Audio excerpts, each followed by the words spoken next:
Contractor আপনাকে ঠকাচ্ছে কিনা বুঝবেন কিভাবে, এটি নিয়ে আজকের আলোচনা। আপনাদের সাথে আছি আমি প্রকৌশলী Rifat Hedar, founder and chief engineer, Rifat Hedar building consultant. কন্ট্রাক্টরকে যখন আপনি প্রথমে বিল্ডিং শুরু করার আগে ডাকবেন, তারা আপনার সাথে বিলের আলোচনা করে ধরেন প্রথমের দিকে বিল কমায় দিছে, কমায় দিয়ে তারা কাজ শুরু করছে। পরবর্তীতে বিভিন্ন এক্সকিউজ দেখায় যে আমাদের বিল কমে গেছে, ম্যাটেরিয়াল লেবার মিস্ত্রির দাম কম, তারা বিভিন্ন ধাপে ধাপে ধরেন যে আপনার বিলটা বাড়ায়। এটাও এক ধরনের প্রতারণা। আরেকটা ধরেন যে আমার হচ্ছে ডিজাইন ইঞ্জিনিয়ার, ধরেন রড দিছে 5টা, তারা বলবে যে বেশি দিয়ে ফেলছে, তারা কিছু রড কমায় তাদের কাজের সুবিধার্থে। ধরেন যেটা মেইন যে প্রবলেমটা হয়ে যায় যখন আমাদের কলামের টাইবারগুলো থাকে, তারা যে আমাদের 135 ডিগ্রি অ্যাঙ্গেল করতে হয়, হুক করতে হয়, তারা বলে যে মাঝখানেরগুলো দেওয়া লাগবে না। এটাও ধরেন যে এক ধরনের প্রতারণা। আর দ্বিতীয়ত যেটা থাকে যে আপনি কাজগুলো যখন কন্টিনিউ করবেন, তাদের সঙ্গে কাজগুলো করার পর ধরেন যে সাইট ইঞ্জিনিয়ার চেক করছে, করার পরবর্তীতে তারা সময় দেয় না যে ডিজাইন ইঞ্জিনিয়ার এসে চেক করবে, এই বিষয়টি তারা সময় দেয় না। কারণ কি কারণে? ডিজাইন ইঞ্জিনিয়ার যখন আসবে, আসার পরে তারা দেখবে যে যে তাদের তারা যে কাজগুলো করছে, কাজের অনেক ধরনের ভুল থাকে, ভুল ত্রুটি থাকে, এগুলো চেঞ্জ করতে বলবে। ধরেন এই ধরনের কন্ট্রাক্টর, এটাও এক ধরনের প্রতারণা।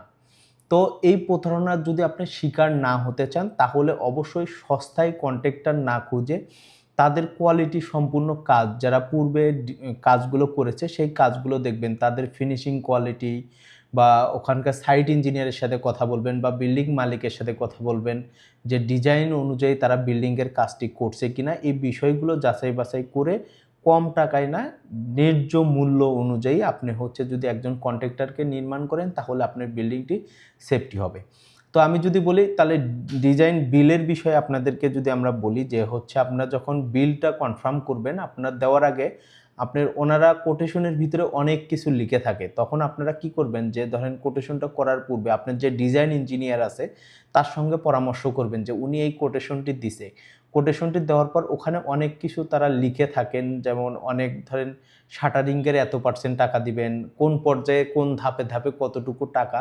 এটা যদি আপনি ডিজাইন ইঞ্জিনিয়ারের সাথে পরামর্শ করে তাদের সাথে কোটেশনটা করেন, ইনশাআল্লাহ আশা করি তারা এই প্রতারণাটি করতে পারবে না। আর যেটা আমি বলি যে ডিজাইন আর হচ্ছে আমাদের যেটা আরেকটা দ্বিতীয় যে ভুলটা করে সেটা হচ্ছে ধরেন যে কম আমাদের যেরকম ডিজাইন বই আছে, ধরেন 10টা রড একটা কলামে, তারা 8টা দিতে চায়, যে বলে ইঞ্জিনিয়ার এমনিতেই বেশি দিছে। আসলে ভাই ইঞ্জিনিয়ার কখনো বেশি দেয় না, তাদের কাজের সুবিধার্থে তাদের ল্যাপিং দিতে হয়, রড বাইন্ডিং করতে হয়, আবার হচ্ছে টাইবার বান্ধিতে হয়।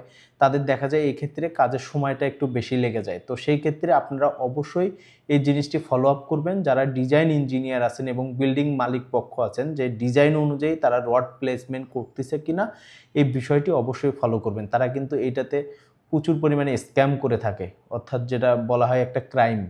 ধরেন যে আপনার বিল্ডিংয়ে যখন আপনার রড কমানো হবে, তো এই বিষয়টি আপনারা অবশ্যই ফলো করবেন। এবং অবশ্যই আর একটা তৃতীয় যে তারা যে চুরিটা করে, যে ডিজাইন ইঞ্জিনিয়ারকে দিয়ে চেক দেওয়াতে দেয় না, দেওয়ার আগেই ঢালাই করতে চায়। অবশ্যই আপনারা এই ধরনের কোনো কাজ করবেন না। আপনার বিল্ডিংয়ে যে কোনো কিছু ঢালাই করলে অবশ্যই ডিজাইন ইঞ্জিনিয়ারকে দিয়ে চেক দেওয়াবেন, কারণ তারা ভূমিকম্প সহনীয় বিল্ডিং করতেছে। আপনার বিল্ডিংটা যদি ভূমিকম্প সহনীয় করতে চান, তাহলে আপনার স্ট্রাকচারটা বাস্তবে ওইভাবে আমাদের ডিজাইন অনুযায়ী করতে হবে। তারা যখন এই চুরি করে কাজগুলো করে, সেই ক্ষেত্রে তারা আপনার হচ্ছে ডিজাইন ইঞ্জিনিয়ার চেক দেওয়ার আগেই ঢালাই করতে চায়। তো আর হচ্ছে আপনারা ওইটা ডিজাইন ইঞ্জিনিয়ারকে দিয়ে চেক দেওয়াবেন, চেক দিয়ে যদি সব কিছু ঠিক থাকে তারপরে দেন আপনারা ঢালাই করবেন। আরেকটি যেটা আমাদের 4 নাম্বার অপশন আছে, তারা কি করে রডগুলো মেজারমেন্ট না করে ইচ্ছামতো কেটে ফেলে।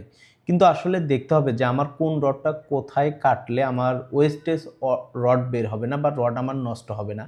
তো এই জিনিসটি তারা মাথায় না রেখেই ইচ্ছামতো রড কাটে ফেলে। তো আপনারা যারা সাইট ইঞ্জিনিয়ার আছেন এই জিনিসটি মাথায় রাখবেন। আপনারা আগে ড্রয়িংটি দেখবেন, দেখে দেখবেন যে মেজারমেন্ট করবেন যে আমার কোথায় রডটা কাটলে আমার ওয়েস্টেজ হবে না বা নষ্ট হবে না। তো এটা হচ্ছে বাস্তব অভিজ্ঞতা থেকে বললাম যে তারা অনেক সময় এটা কিন্তু তাদের চুরি বলা হয় না, বাট তারা হচ্ছে দক্ষ যদি আপনি কন্ট্রাক্টর বা ফোরম্যান না নেন, তারা কি করে ভুলবশত কেটে ফেলে, যে আমি এই রডটা বিছাচ্ছি, এই রডটাই কেটে ফেলে।